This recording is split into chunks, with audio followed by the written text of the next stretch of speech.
तो देखिए chemical reaction and equation में नेक्स्ट लेक्चर में हम पढ़ रहे हैं इलेक्ट्रोलाइसिस ऑफ वाटर। तो अब सबसे पहले हम समझे what is mean by electrolysis. Electrolysis क्या होता है कि if A solution, if electricity is passed through a solution, if electricity is passed through a solution,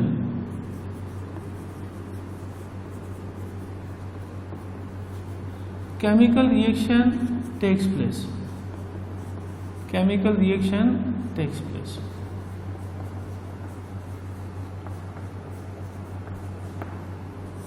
This is called as electrolysis. यानी किसी सॉल्यूशन में से इलेक्ट्रिसिटी हम पास कर रहे हैं और इलेक्ट्रिसिटी पास करने के कारण यदि केमिकल रिएक्शन होने लग जाए तो उसको हम इलेक्ट्रोलाइसिस बोलते हैं।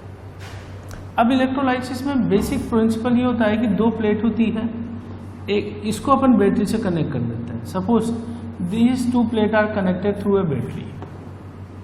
बैटरी का जो साइन है प्लस और माइनस, तो प्लस से माइनस की तरफ करंट का फ्लो दिखाते हैं और माइनस से प्लस की तरफ इलेक्ट्रॉन का फ्लो दिखाते हैं। जिस प्लेट पर इलेक्ट्रॉन पहुंच जाते हैं इस प्लेट को बोलते हैं नेगेटिव प्लेट यानी कैथोड, और जिस पर अपोजिट एनोड होगा वो होगा एनोड। अब सिंपल प्रिंसिपल ये है कि अगर यहाँ प्लस पड़ा हुआ है आयन, माइनस पड़ा हुआ है आयन, हमने इलेक्ट्रोलाइटिक सॉल्यूशन भर दिया। इसमें इलेक्ट्रोलाइटिक सॉल्यूशन क्या होता है, which can produce ions in the solution. जैसे NaCl का एग्जाम्पल है, तो NaCl जो है वो पानी में जाकर दो आयन देता है Na plus plus Cl minus. तो this is called as electrolytic. तो इलेक्ट्रोलाइसिस के दौरान हमने क्या किया कि हमने सॉल्यूशन भरा जिसमें प्लस और माइनस आयन्स है और करंट इसमें फ्लो करवा दिया। So there are two plates, cathode and anode, negative plate and this is positive plate. This is negative, this is positive. So what will happen? The negative ion will move towards anode and positive ion will move towards cathode. ठीक है, तो negative towards anode और positive towards cathode. और जब ये यहाँ पहुंचेंगे तो एक केमिकल रिएक्शन होगी and that chemical reaction is called as electrolysis. तो एक्चुअली हम क्या समझने वाले हैं, हम समझने वाले हैं कि इलेक्ट्रोलाइसिस ऑफ वाटर। ये एक्सपेरिमेंट करवाने के लिए हम क्या करते हैं कि एक हमने मग लिया, इसमें वाटर हमने फिल कर दिया। वाटर के साथ हम क्या करते हैं, सम ड्रॉप ऑफ H2SO4 डाल देते हैं। ये H2SO4 सिर्फ इसलिए होता है so that it produces ions in the solution, and अगर आयंस बढ़ेंगे तो कंडक्टिविटी सॉल्यूशन की बढ़ जाएगी। तो this is only added to increase conductivity. अब वाटर के साथ ये पड़ा हुआ H2SO4, यहां हमने दो टेस्ट ट्यूब डाली, these are the test tube. ठीक है, और टेस्ट ट्यूब को अपन यहां पर रबर स्टॉपर के साथ बंद किया। यहां पर ये दो हमने ग्रेफाइट के जो है इलेक्ट्रोड डाले, ग्रेफाइट रोड्स डाल दी।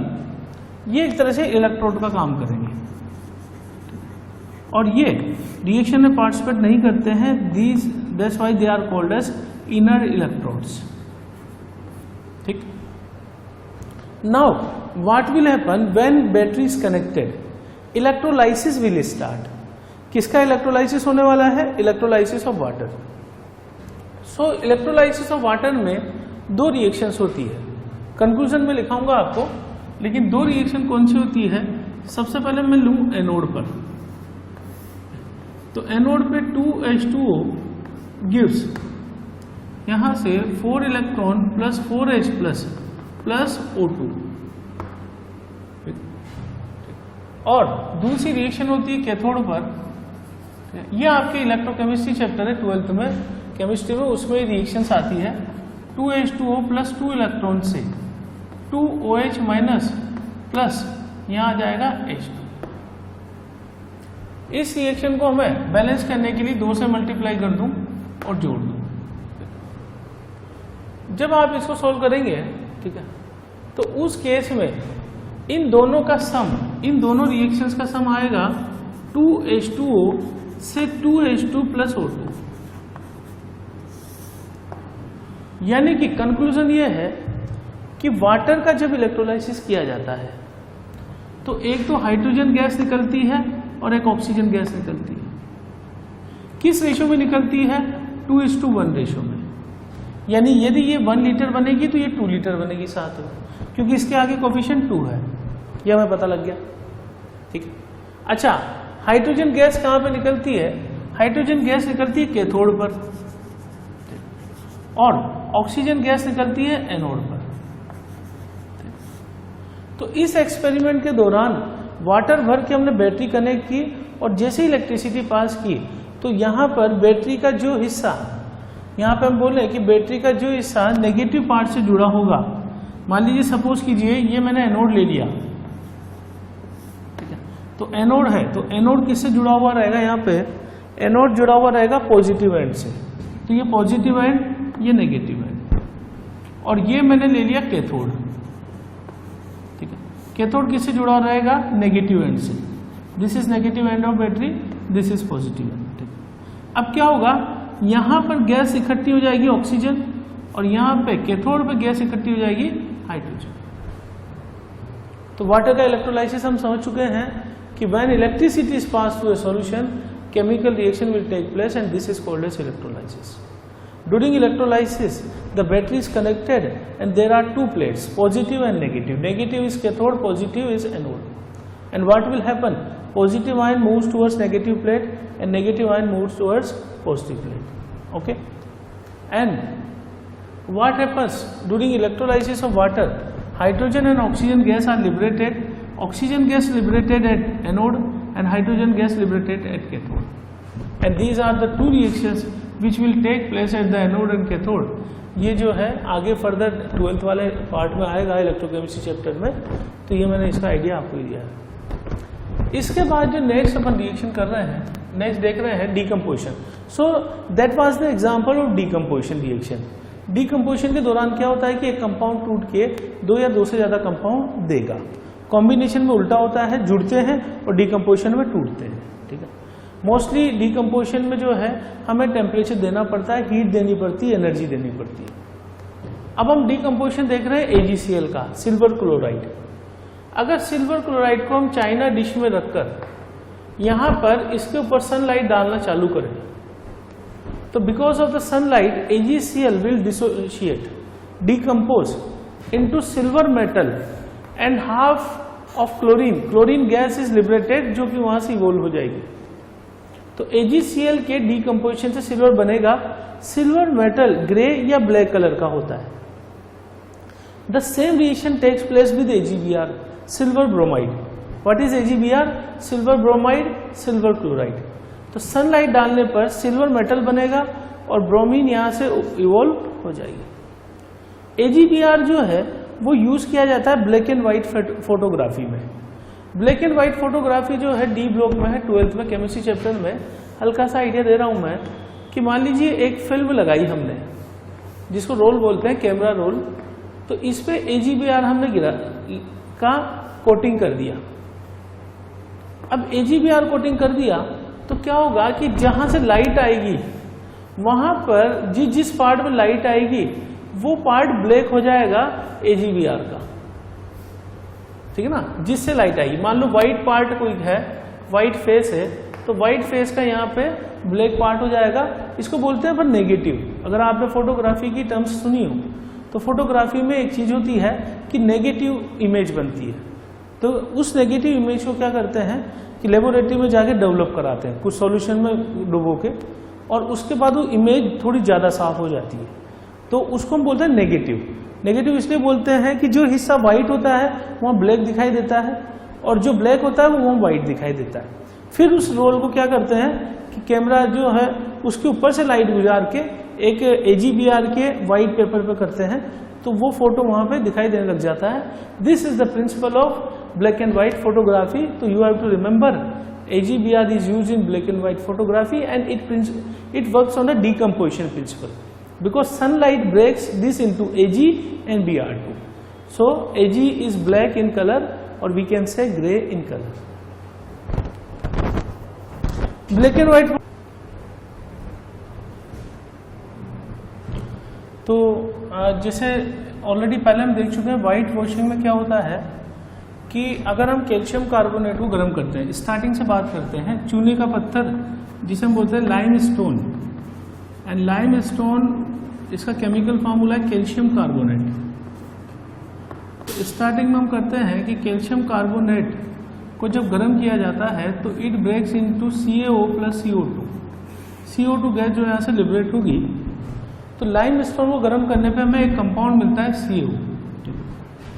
CaO is called as quicklime, and when this quicklime is dissolved in water, it forms a slacked lime, जिसको हिंदी में हम बोलते हैं चूने का पानी।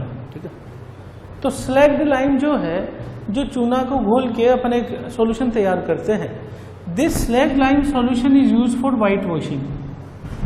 दीवार पे अगर अपन इस सॉल्यूशन को लगा देंगे तो होगा क्या कि जो एटमॉस्फेयर में CO2 गैस पड़ी हुई है वो इससे रिएक्शन करेगी और वापस कैल्शियम कार्बोनेट बनाने लग जाएगी जो व्हाइट कलर का होगा।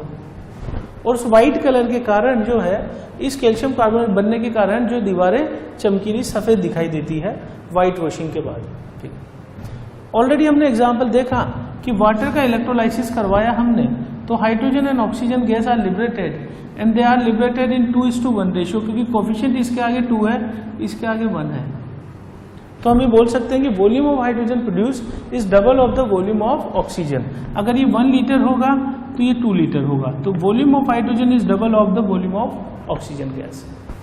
नेक्स्ट जो रिएक्शन हम देखने वाले हैं, this reaction is displacement reaction. Displacement का मतलब यह है कि एक एलिमेंट दूसरे एलिमेंट को सॉल्यूशन में से हटा रहा है, डिस्प्लेस कर रहा है। सिंपल मीनिंग ये है, जैसे मान लो AB की रिएक्शन C से करवाई, ठीक है, अब C चला गया A के साथ और B हट के अलग हो गया, तो वास्तव में क्या किया कि C has displaced B from the solution. तो इसका बहुत पॉपुलर एग्जांपल है कि कॉपर सल्फेट सॉल्यूशन की रिएक्शन आयरन से कराते हैं, तो iron can displace copper from the solution. इसका प्रैक्टिकल एग्जांपल है कि अगर अपन कॉपर सल्फेट का एक्वस सॉल्यूशन ले which is blue in colour, और इसमें एक आयरन की नेल जो है डिप कर दें, आयरन की नेल यदि हम इसमें डिप कर दें तो after some times what happens, the reaction will start. ठीक है, और रिएक्शन स्टार्ट होगी तो जो ब्लू कलर है कॉपर सल्फेट का, दैट विल फेड, धीरे धीरे इसका कलर फेड होने लग जाएगा सॉल्यूशन का, क्योंकि कॉपर सल्फेट खत्म हो रहा है सॉल्यूशन में से, and the blue color was because of the copper plus 2 ion. The reason of copper plus 2 blue color was copper plus 2. अब हो क्या रहा है, आयरन नेल becomes brownish। तो जो आयरन नेल हम डिप कर रहे थे ये ब्राउनिश होती जाएगी, कॉपर सल्फेट का कलर उड़ता जाएगा। क्यों उड़ रहा है? Because iron is displacing copper from the solution, FeSO4 is formed which is brown in color and copper metal is obtained। तो कॉपर सल्फेट में से आयरन जो है क्या कर रहा है, कॉपर को हटा रहा है, खुद जाके वहां पे डिस्प्लेस करके खुद सॉल्यूशन की फॉर्म में आ जा रहा है। अब क्यों आ जा रहा है? Because iron is more reactive than copper. The similar reaction happens with the zinc, since zinc is also more reactive than copper, so zinc can displace copper from the solution and ZnSO4 is formed। Similarly, lead is more reactive than copper, so lead will displace copper from the solution and PbCl2 lead dichloride is formed। This is zinc sulfate, this is copper sulfate, this is iron, this is zinc, this is lead, ठीक, and this is cupric chloride। तो ये reaction है हमारे displacement की, कि एक metal को या एक एलिमेंट को दूसरा एलिमेंट सॉल्यूशन में से हटाता जा रहा है, उसकी जगह खुद आता जा रहा है, that is displacement.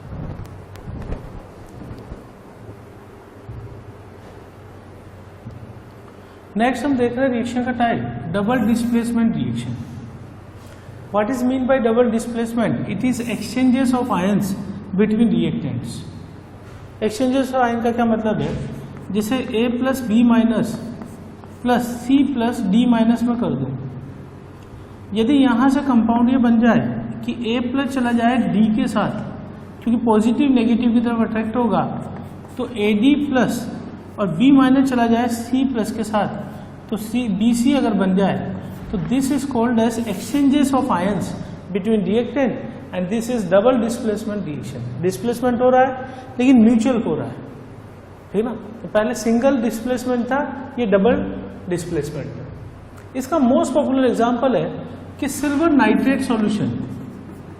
Silver nitrate is soluble in water, तो हमने इसके नीचे एक्वस लिख दिया। जब ये पानी में जाएगा तो it will produce Ag plus and nitrate ion, this is nitrate ion. Sodium chloride अगर ये पानी में जाएगा तो it will produce Cl minus along with Na plus ion.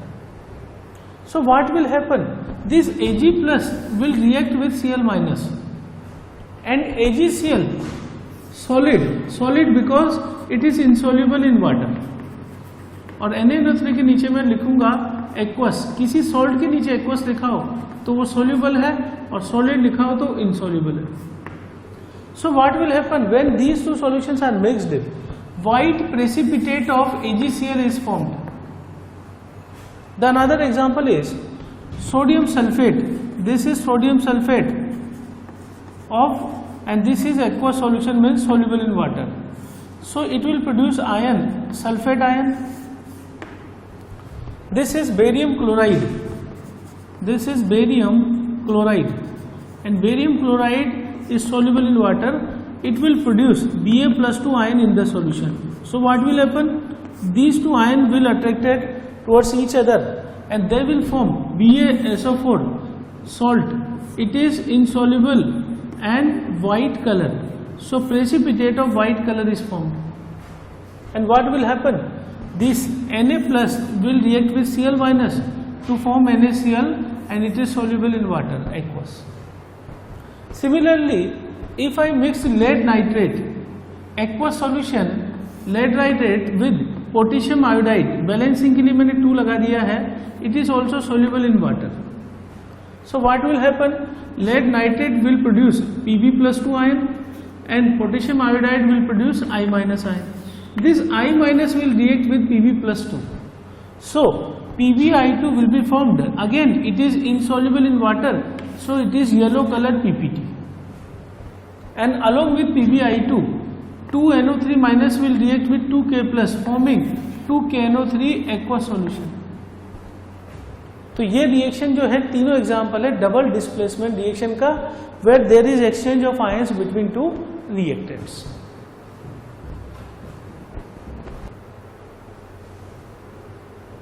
Next हम देख रहे हैं ऑक्सीडेशन एंड रिडक्शन रिएक्शन।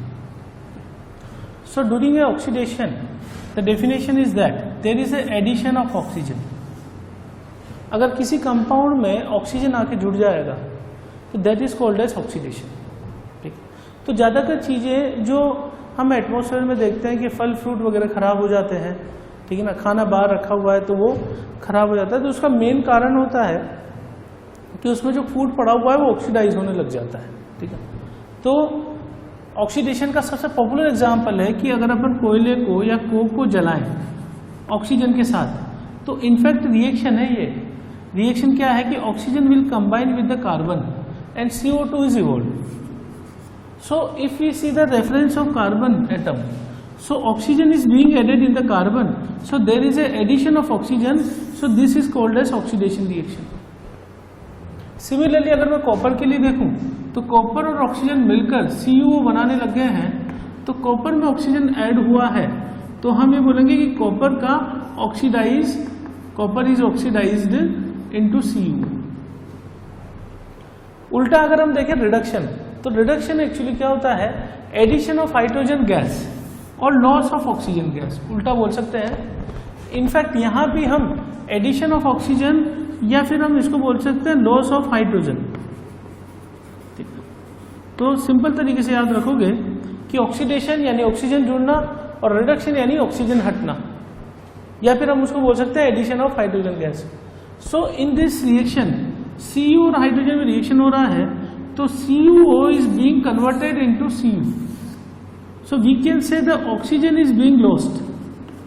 तो ऑक्सीजन का जो लॉस है तो Cu is reduced into copper। ऐसे ही हम गर्म कर दें Ag2O को, तो Ag2O को गर्म करने पे सिल्वर मेटल मिल जाएगा और ऑक्सीजन बाहर निकल जाएगी, तो loss of oxygen means reduction of Ag2O takes place. HGO के केस में देखें तो मरकरी जो है वो अलग हो जा रहा है और ऑक्सीजन निकल जा रही है, तो HGO में से ऑक्सीजन का लॉस होगा तो मरकरी में बदल जाएगा। तो loss of oxygen, these are example of reduction. अब इस रिएक्शन को वापस एनालाइज कर रहे हैं हम कि जब हमने CuO की रिएक्शन हाइड्रोजन से कराई तो CuO was converted into copper, so there is loss of oxygen, so there is reduction reaction. तो CuO का हो रहा है रिडक्शन कॉपर में।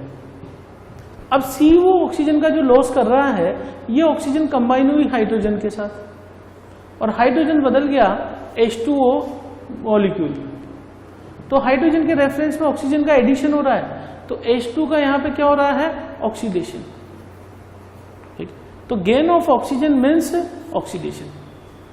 तो इस एक रिएक्शन में दोनों चीजें एक साथ हो रही है, यहाँ रिडक्शन भी हो रहा है और ऑक्सीडेशन भी हो रहा है। तो combinedly these are called as redox reaction.